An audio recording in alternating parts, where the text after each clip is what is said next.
आज हम डिस्कस करने जा रहे हैं मल्टीमीटर और इसका इस्तेमाल और इसके अंदर हम मल्टीमीटर से तारुफ करेंगे, उसके फीचर्स के ऊपर बात करेंगे, उसकी मुख्तलिफ नॉब्स नॉब्स के ऊपर जो सेटिंग्स है मुख्तलिफ, उसकी इनपुट जैक्स के ऊपर बात करेंगे और फिर वहाँ से स्विच करते हुए हम मल्टीमीटर के इस्तेमाल पे वोल्टेज टेस्टिंग किस तरह से की जाती है और वोल्टेज टेस्टिंग में काफ़ी केसेस हैं जिनको हम डिस्कस करके चलेंगे और फिर वोल्टेज ड्रॉप टेस्टिंग और कुछ रियल वर्ल्ड प्रॉब्लम्स यानी कि कुछ सर्किट को लेके हम चलेंगे कि मल्टीमीटर के साथ वोल्टेज ड्रॉप टेस्टिंग कैसे करनी है। फिर मल्टीमीटर का जो इस्तेमाल है उसमें करंट टेस्टिंग के ऊपर भी बात करेंगे और करंट टेस्टिंग के साथ-साथ हम पावर टेस्टिंग के ऊपर भी बात करेंगे कि सर्किट में जो सिस्टम की एक कंपोनेंट की पावर कितनी टोटल ड्रा करा रहा होता है करंट के थ्रू और वोल्टेज के थ्रू कि टोटल पावर कितनी बनती है, उसको कैसे हम मल्टीमीटर से असेस कर सकते हैं मल्टीमीटर को इस्तेमाल करते हुए वो डिस्कस करेंगे। फिर रेजिस्टेंस टेस्टिंग और डायोड टेस्टिंग के ऊपर भी बात करेंगे। टाइम रहा तो रिलेज़ पे लेकिन मेरा नहीं ख्याल आज हम इसी मल्टीमीटर का ही सेक्शन करेंगे और नेक्स्ट वीक में हम रिलेज़ करके ये मॉड्यूल इंशाल्लाह कल्मिनेट कर देंगे। तो जो माज़ी में जो मल्टीमीटर आते थे, वो 3 मुख्तलिफ जो इलेक्ट्रिकल क्वांटिटीज़ बेसिक क्वांटिटीज़ हैं, जो कि वोल्ट है एम्पेयर है और ओम रेजिस्टेंस है। इन तीनों को मापने के लिए अलग-अलग मल्टीमीटर आते थे। तो एक जो मीटर आता था, उसको वोल्ट मीटर कहते थे, जो वोल्ट मेज़र करता था। जो एम्पेयर मेज़र करता था, उसको एम्पेयर मीटर कहते थे और जो रेजिस्टेंस मेज़र करता था, उसको रेजिस्टर मीटर या ओम मीटर कहते थे। और अब ये जो सिंगल क्वांटिटी वाले मीटर हैं वो हार्डली शाज़ नज़र आते हैं। लैब्स के अंदर आपको स्कूल कॉलेजेस के अंदर शायद नज़र आ जाएँ, लेकिन अदरवाइज़ आपको ये मार्केट के अंदर या नॉर्मल कामों के अंदर ये चीज़ नहीं मिलती। 1 सेकंड सिर्फ दीजिएगा।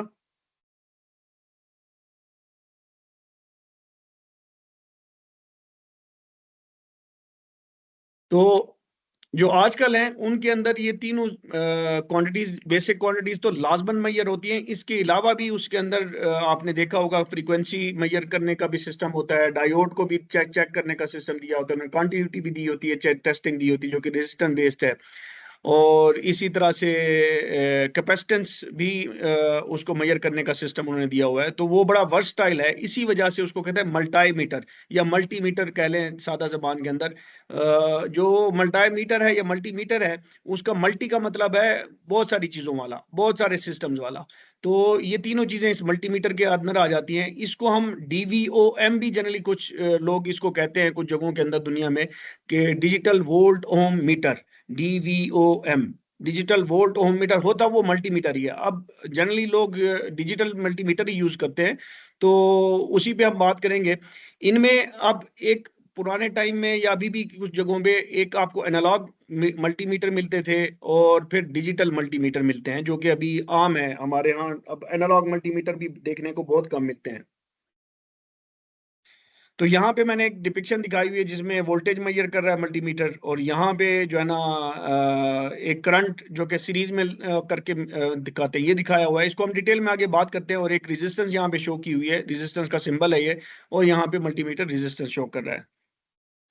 ये एक एनालॉग मल्टीमीटर है जिसके अंदर स्केल होती है। डिजिटल और एनालॉग का जो मेन फ़र्क है कि एनालॉग के अंदर आपको 0 से लेके बिल्कुल एक इन्फिनिटी जो है ना रीडिंग्स मिलती हैं कि हर जगह के ऊपर आपको रीडिंग मिलती है। जो डिजिटल है उसमें ये है कि स्टेप वाइज़ रीडिंग्स होती हैं। एक ख़ास वक़्फ़े के साथ वो रीडिंग लेता है तो उस हिसाब से उसको डिजिटल कहा जाता है। इसको हम किसी जब एनालॉग डिजिटल सिग्नल में बात करेंगे इसको मज़ीद डिटेल के साथ डिस्कस करेंगे। सब सिंपल तरीन बात ये है कि जो अ, एक और दोस्त ने ऐड हुए हैं, मैं जस्ट देख लूँ कौन है।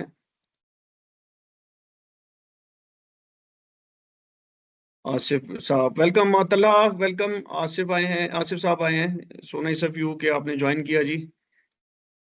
मुझे सिर्फ एक अटेंडेंस भी कर देना दीजिएगा।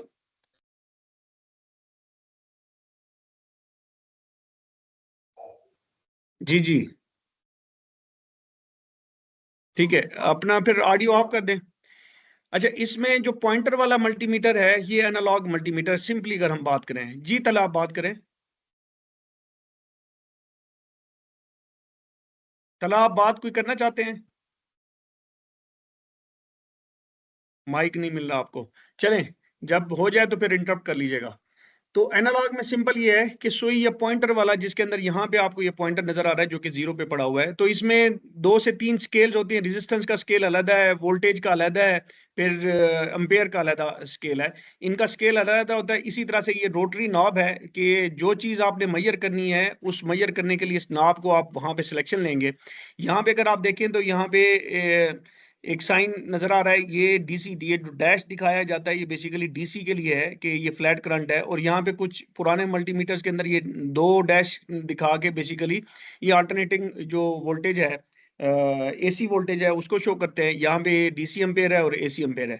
और यहाँ पे इनकी रेंज है कि अगर आप समझ रहे हैं कि आपका एक्सपेक्ट कर रहे हैं कि जो for example 5 volt reference signal होते हैं, तो उनको आप जब चेक करने जा रहे हैं तो इसको इसी रेंज पे रखेंगे। इसको अब जो डिजिटल आ रहे हैं उनमें ऑटो रेंज होती है, मल्टीमीटर खुद ब खुद सेलेक्ट करता है कि जी वोल्टेज को सेंस करते हुए कि जी उसने किस रेंज के ऊपर वो उसको रखना है, तो उसको हम ऑटो रेंज पे रख देते हैं। तो इवन फिर आपको रेंज की सिलेक्शन की भी जरूरत नहीं पड़ती। अच्छा, ये जो एनालॉग मल्टीमीटर है, इसके अंदर ये पुराने वाला सिस्टम है। और चूंकि सारी सिस्टम इस तरह का है कि बेसिक इलेक्ट्रिक अंदर सर्किट्स होते हैं जो कि इनको मेजर कर रहे होते हैं, इनके काम इस्तेमाल आते हैं। तो इसके अंदर जो इंटरनल रेजिस्टेंस होती है, वो इंटरनल रेजिस्टेंस कहते हैं। जब हम वोल्ट मेजर करने लगते हैं तो इसके सर्किट को हम पैरेलल में लगाते हैं। इसको हम मजीद आगे देखेंगे। अभी सिर्फ ये समझ लें कि जब आप लगाते हैं तो इन लीडों के बीच में, जो लीडें इसकी होती हैं, उनके बीच में अंदर मल्टीमीटर के एक रेजिस्टेंस लगी होती है जो कि हैवी रेजिस्टेंस होती है। जितनी वो बड़ी रेजिस्टेंस होती है उतना ही वो सर्किट के ऊपर कम इफेक्ट डालती है। और फिर जब आप इसको कोई मेजरमेंट लेने जाते हैं तो उसमें से करंट फ्लो नहीं करता मल्टीमीटर से। और फिर रेजिस्टेंस वगैरह जब चेक चेक करते हैं तो इधर से करंट बेसिकली ये सर्किट का पार्ट जब बन जाता है। तो इस वजह से जो ईसीयूज वाले जो सर्किट्स हैं, पीसीबीज हैं, प्रिंटेड सर्किट बोर्ड्स हैं, उनमें या ईसीयू की ट्रबल शूटिंग के अंदर ईसीयू में काम करते हुए इस तरह के मल्टीमीटर को इस्तेमाल नहीं करना चाहिए। हाउएवर अभी तो ऑटोमोटिव काफी मॉडर्न आ गई हैं, तो इस तरह का मल्टीमीटर रिकमेंडेड नहीं है कि ऑटोमोटिव में जहां पे कंप्यूटर इस्तेमाल हो रहे हैं, काम में है, वहां पे इस तरह के मल्टीमीटर को इस्तेमाल किया जाए।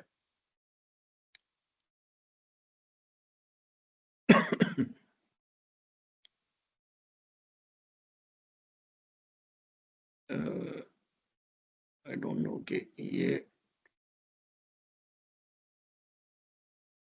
somehow जी, डिजिटल मल्टीमीटर, डीएमएम भी इसको कहते हैं, digital multimeter. M D for digital, M for multi, M for meter. Digital volt ohm, DVOM, जिस तरह से मैं पहले बता रहा था वो भी कहते हैं।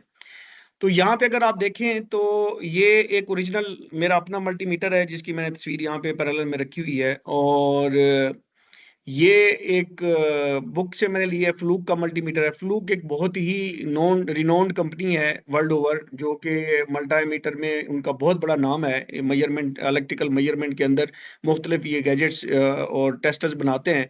तो और बहुत ही प्रिसिजन वाले काम के लिए फ्लूक ही प्रेफर्ड किया जाता है। और बहुत अच्छी चीज़ है ये।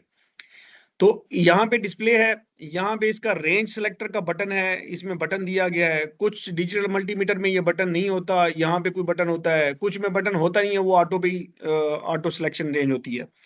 और कुछ में इसी तरह से रोटरी नॉब होती है, उसमें ना सिर्फ ये दिया होता है बल्कि रेंज भी दी होती है।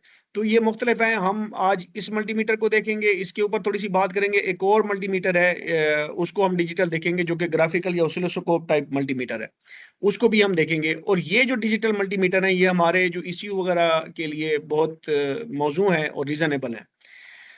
तो मल्टीमीटर में जो है ना कैटेगरीज आती हैं इनके अंदर। अच्छा, इसके अंदर जो मैं रेजिस्टेंस की बात कर रहा था, जब आप कोई भी मेजरमेंट लेने लगते हैं तो इनके बीच में रेजिस्टेंस होती है, इन दो पॉइंट के बीच में। यहाँ पे समझ लें कि इस पॉइंट और इस पॉइंट के बीच में आपस में बीच में रेजिस्टेंस लगी हुई है। तो जब आप वोल्ट मेजर करने लगेंगे तो वो हाई रेजिस्टेंस होती है, तो ऐसी ही ट्रीट होती है जैसे ओपन होती है।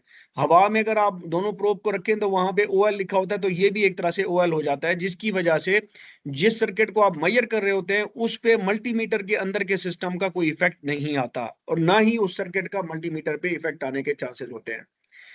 तो ये बेसिकली वो चीज है। तो इस यूज या इलेक्ट्रॉनिक पार्ट्स के लिए जरूरी है कि मल्टीमीटर की कम से कम इंटरनल रेजिस्टेंस 8 से 10 मेगा ओम होनी चाहिए। मैंने यहाँ पे सिर्फ स्ट्रेट अवे 10 लिखा है, तो मेगा ओम के अंदर होनी चाहिए। तो उससे ये होगा कि वहां पे चूंकि बड़ी डेलिकेट चीजें लगी होती हैं, वहां पे माइनर सा मिली एम्पेयर का करंट भी अगर फ्लो हो जाए सर्किट के अंदर, ईसीयू के पीसीबी बोर्ड के अंदर, तो वहां पे खराबी हो सकती है, वो सर्किट जल सकता है, शॉर्ट हो सकता है। तो इस वजह से ये डिजिटल मल्टीमीटर बहुत सूटेबल है वहां पे। मल्टीमीटर्स की कुछ कैटेगरीज आपने देखी होंगी, लिखा होता है बकायदा इस जगह के ऊपर, या इस मल्टीमीटर पे यहाँ पे अगर आप देखें तो ये कैट 3 इसने लिखा है, 6 वोल्ट कैट 3, और यहाँ पे ग्राउंड का साइन बनाया हुआ है।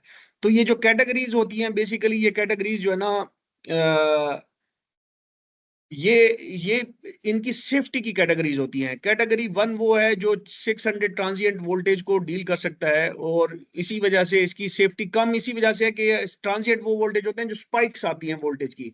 आप मोटर स्टार्ट करने लगते हैं तो जो इनिशियल उसका करंट होता है वो अम्पेरेज के अंदर काफी हाई करंट होता है, तो वो 600 400 600 एम्पेयर तक ड्रा करती है। वो इंस्टेंटेनियस होता है, एक लम्हे के लिए वो ड्रा होता है। अगर आप उसको ऑसिलोस्कोप पे देख सके तो उसके लिए स्पेशल आप डायरेक्ट उसको मल्टीमीटर को सीरीज में नहीं लगाते कभी भी। मोटर जैसी जो है ना, उसके उसका करंट कितना ड्रा करा रही है, तो उसके बीच में जिस तरह से सीरीज में हम देखेंगे कि मल्टीमीटर को सीरीज में लगाया जाता है जब आपने करंट मेजर करना हो, तो कभी भी मोटर की उसके अंदर वो करंट नहीं इसको मल्टीमीटर को नहीं लगाया जाता, क्योंकि उसका जो ट्रांजिएंट है वो बहुत ज्यादा होता है। तो इसी इसी कैटेगरी में बेसिकली जो मल्टीमीटर 600 ट्रांजिएंट वोल्टेज को डील कर सकता है, यानी कि एब्जॉर्ब कर सकता है, उसको मसला नहीं होता, वो जलेगा नहीं, खराब नहीं होगा, तो उसको कैटेगरी 1। और खराब भी हो सकता है और साथ में इवन जो इंसान इसको ऑपरेट कर रहे हैं उनको भी नुकसान हो सकता है। तो ये कैटेगरीज बेसिकली जो ग्रिड पावर स्टेशन के ऊपर लोग काम कर रहे हैं वहां पे काफी प्रॉब्लम हुई दुनिया के अंदर, तो फिर फ्लूक ने ही इंट्रोड्यूस कराई कैटेगरीज, जिसके अंदर उन्होंने अंदर सेफ्टीज रखी, फ्यूज रखे सिस्टम के अंदर, मल्टीमीटर्स के अपने अंदर। यहाँ पे भी अगर आप देखें तो यहाँ पे फ्यूज लिखा हुआ आ रहा है, और यहाँ पे देखें ये 10 एम्पेयर मैक्सिमम अनफ्यूज लिखा हुआ है। तो यहाँ पे इन्होंने इस मल्टीमीटर, क्योंकि ये बहुत चीप सा मल्टीमीटर है, इसके अंदर वो फ्यूज वाला सिस्टम ही, ये सेफ्टी है ही नहीं। अलबत्ता इधर अगर आप देखें तो यहाँ पे भी उसने फ्यूज रखा हुआ है और यहाँ पे भी। तो इसी वजह से ये कैटेगरीज होती हैं 1 2 3। और मेनली जो हमारा कैटेगरी 1 जो सबसे लोएस्ट जो सेफ्टी वाला है, क्योंकि हमने गाड़ी के ऊपर काम करना है जहाँ पे 24 वोल्ट डीसी, 12 वोल्ट डीसी है। अब जब आप उस पे जाते हैं जो हाइब्रिड गाड़ियां जहाँ पे दूसरी हाई वोल्टेज जहाँ पे चल रहे होते हैं, तो वहां पे कैटेगरी 1 का मल्टीमीटर एक्सेप्टेबल नहीं है, वो अनसेफ है, उसमें प्रॉब्लम आ सकती हैं। तो आई होप इसकी कुछ अंडरस्टैंडिंग होगी। ये थोड़ा सा ये रूटीन से हट के चीज है, थ्योरी वाली पार्ट है, लेकिन ये जहन में रखिए कि हाइब्रिड की जो हाइब्रिड वाली बैटरी होती है या ईवी में कैटेगरी 1 मल्टीमीटर इस्तेमाल नहीं करना चाहिए, वो अनसेफ होता है। ठीक है जी, आगे चलें।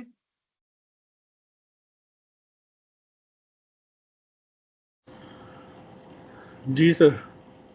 जी आगे चलते हैं जी। तो इस मल्टीमीटर को अगर आप देखें तो यहाँ पे ऑफ का स्विच है, इधर अगर आप देखें ये साइन इस्तेमाल आजकल हो रहा है जो एसी वोल्ट के लिए। ठीक है जी। और ये साइन जहाँ पे डैश है और एक स्ट्रेट लाइन है और नीचे 2-3 डैश लगे हुए हैं, ये बेसिकली डीसी वोल्ट को शो कर रहा है। और यहाँ पे एम्पेयर, डीसी एम्पेयर को शो कर रहा है। ये रेक्टिफायर को शो कर रहा है, डायोड को शो कर रहा है, ये वाला साइन के डायोड की मेजरमेंट।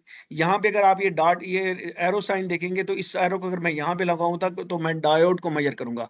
यहाँ पे एक साउंड की तस्वीर सी नजर आ रही है, बेसिकली ये बीप साउंड कंटिन्यूटी के लिए है। और यहाँ पे आपको रेजिस्टेंस का साइन नजर आ रहा है, ये इस जगह के ऊपर। तो यहाँ पे अगर आप रखेंगे तो आप रेजिस्टेंस मेजर करने के लिए जब आपने करनी होगी तो इस एरिया में रखेंगे, वोल्टेज के लिए इस एरिया में, एसी वोल्टेज के लिए इस एरिया में, डीसी वोल्टेज के लिए। और यहाँ पे डीसी एम्पेयर करंट मेजर करने के लिए, और यहाँ पे डायोड यहाँ पे आप सिलेक्शन करेंगे। और यहाँ पे जिस तरह से वोल्टेज है, रेजिस्टेंस है और एम्पेयर है, यहाँ पे उन्होंने रेंज भी दी हुई है, क्योंकि ये ऑटो रेंज नहीं है मल्टीमीटर। तो यहाँ पे आप इनको करने के लिए, अगर आपने मिसाल के तौर पे बैटरी की आप वोल्टेज जब चेक करने जाते हैं तो हमें पता है कि हमें एक्सपेक्टेड है कि बैटरी जो है ना 12.6 की होती है, तो हम इसको 20 वोल्ट पे रखेंगे। अगर हम उसको 2 वोल्ट पे रख के अगर बैटरी को मेजर करने जाएंगे, मापने जाएंगे बैटरी का वोल्टेज, तो वो वहां पे ओवर लिमिट शो करेगा, ओएल शो करेगा। ठीक है जी। तो इसलिए ये जरूरी है कि जहां पे पता ना हो तो फिर आप ज्यादा से शुरू करते हैं और फिर आहिस्ता आहिस्ता उसको नीचे लेके आते हैं। जिस जिस जगह के ऊपर आपको कंफर्म नहीं हो कि यार इसमें मिली वोल्ट में होगा या इसमें 15-20 वोल्ट होंगे, तो फिर जरूरी है कि आप यहाँ से शुरू करें। इसी तरह किसी वायर की या किसी कंपोनेंट की आप सर्किट रेजिस्टेंस मेजर करने जा रहे हैं, तो आप हायर रेजिस्टेंस से करते हुए लोअर पे आते हैं। ठीक है जी। तो लोअर पे आप आते जाते हैं, फिर आपको कंफर्म पता चलता है कि जी आपकी रेंज क्या है, या फिर आपको एक्सपेक्टेड है, पता है कि यार ये 2K ओम के बीच में होगा, तो आप उसको 2K पे रखेंगे या ज्यादा से ज्यादा 20K ओम पे रखेंगे।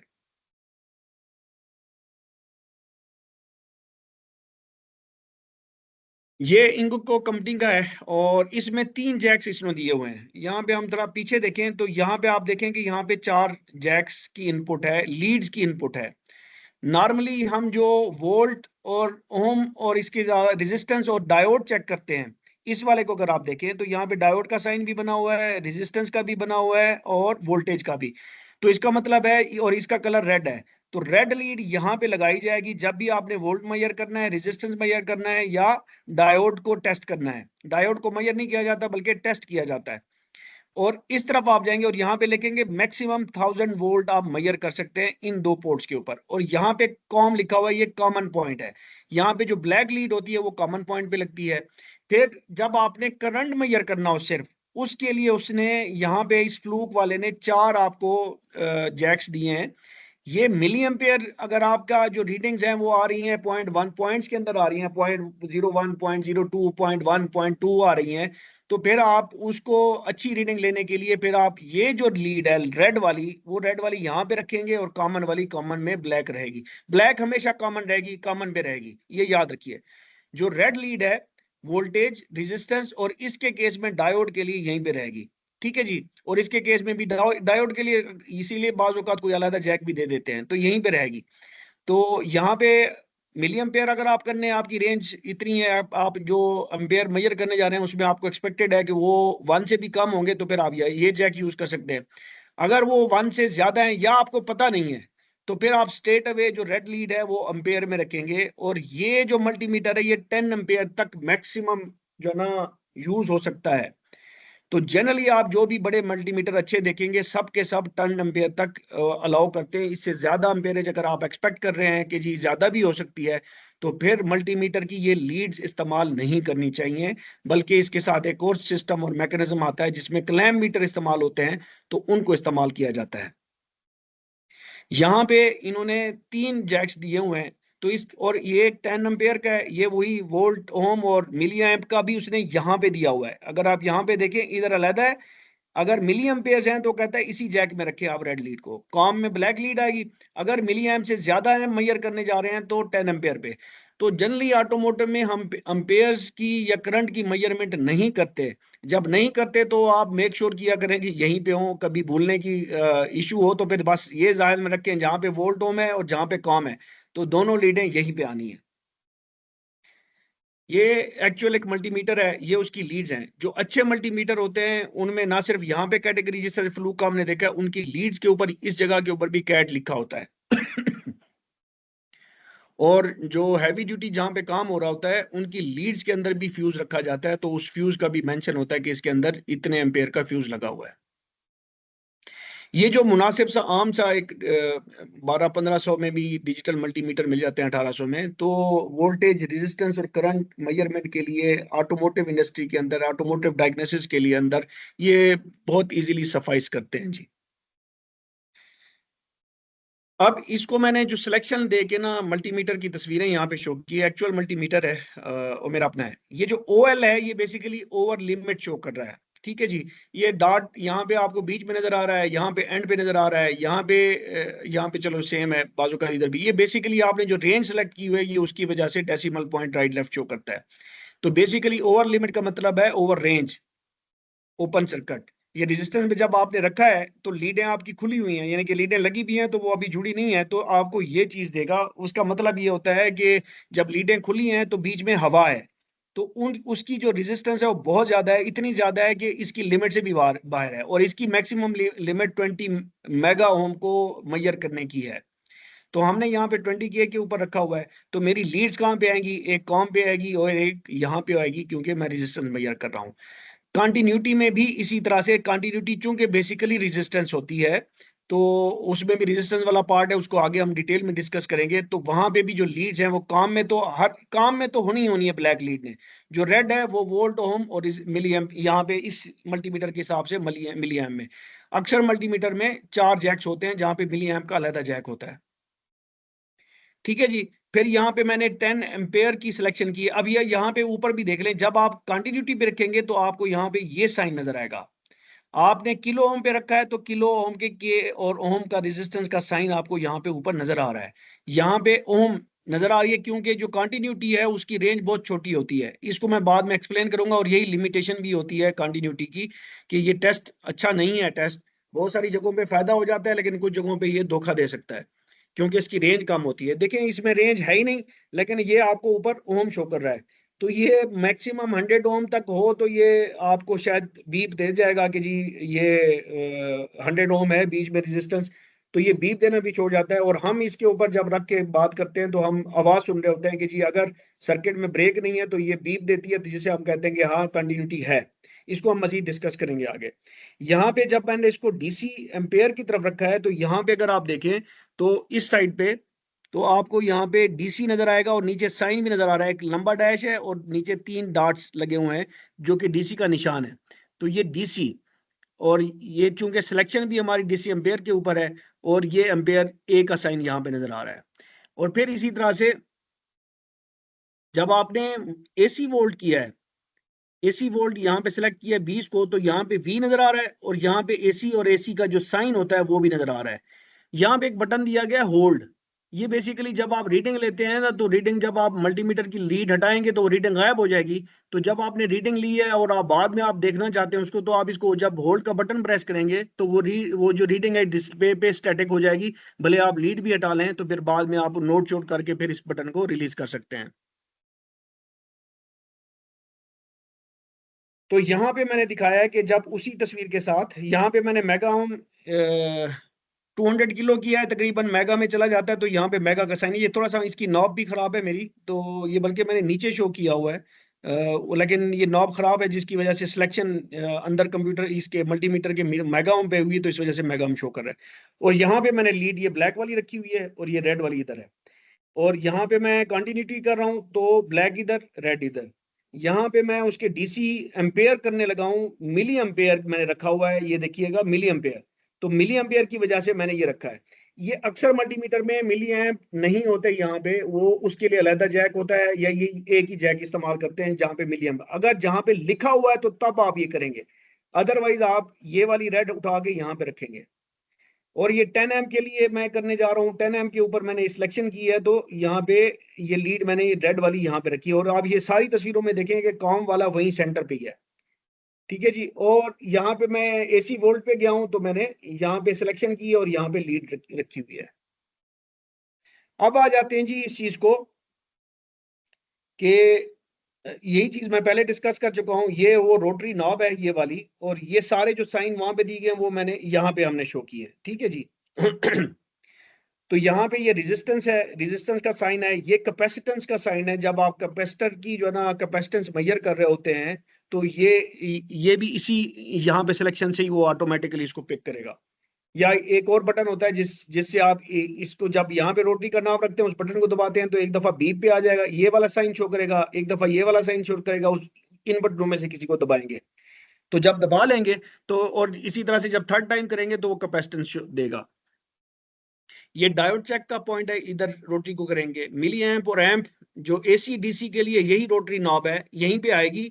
लेकिन यहाँ पे फिर एक बटन होगा जिसको आप दबाएंगे तो वो आगे एसी शो करेगा, यहाँ पे डिस्प्ले पे लिखा हुआ आएगा और ये साइन बना होगा। और बटन को दोबारा दबाएंगे तो वो डीसी का। ये आगे हम एक और एक्चुअल मल्टीमीटर की तस्वीरें हैं उसमें मैंने ये शो किया हुआ है।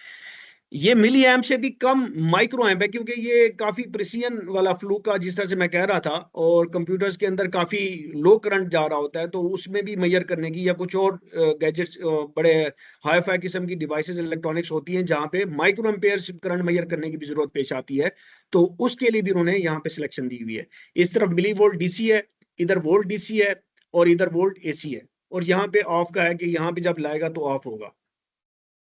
इधर आ जाए, इधर वही चार जैक हैं जिनको मैंने पहले एक्सप्लेन किया है कि वोल्ट ओम और डायोड के लिए ये रेड वाली लीड यहाँ पे आएगी, कॉम में ब्लैक आएगी। और जब आपने करंट मेजर करना होगा भले मिली एम्प और या एम्प, तो रेड लीड यहाँ से उठा के या इस मिली एम्प करना है तो इधर करेंगे, एम्प करना है तो इधर करेंगे। और यहाँ पे मैंने स्केल भी दिए हुए कि वोल्ट्स जो है ना, जनरली हम वोल्ट उसमें कर रहे होते हैं, मिली वोल्ट भी हम जाते हैं, तो 0.001 जो है ना मिली वोल्ट बेसिकली क्या है, 1 मिली वोल्ट जो है ना 0.001 1 वोल्ट का 1000वां हिस्सा है।